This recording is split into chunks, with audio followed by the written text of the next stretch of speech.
Hello mga kumari kong tunay!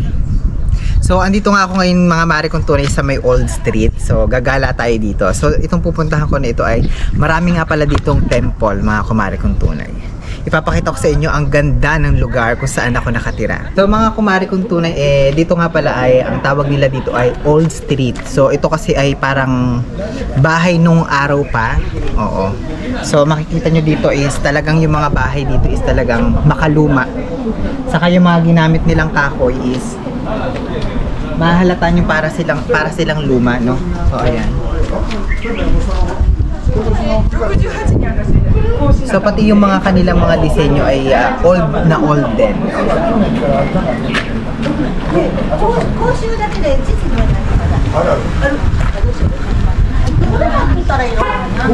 Tapos alam niyo ba kumari kong tunay, mga kumari kong tunay is marami din dito mga turistang mga Hapon na bumibisita, kagaya nila.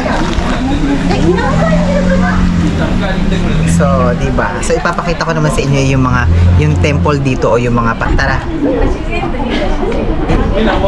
Hello mga kumari kong tunay. So, andito tayo sa unang templo na aking pinuntahan. So, tara, silipin natin.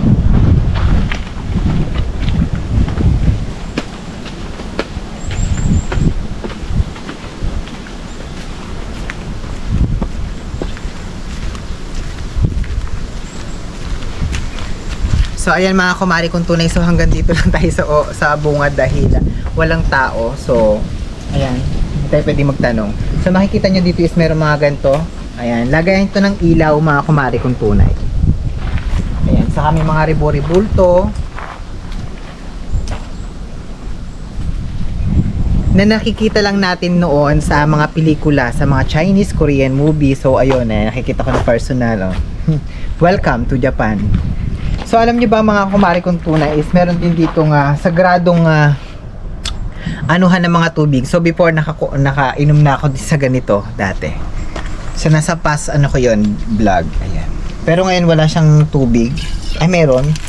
Oh, so yan.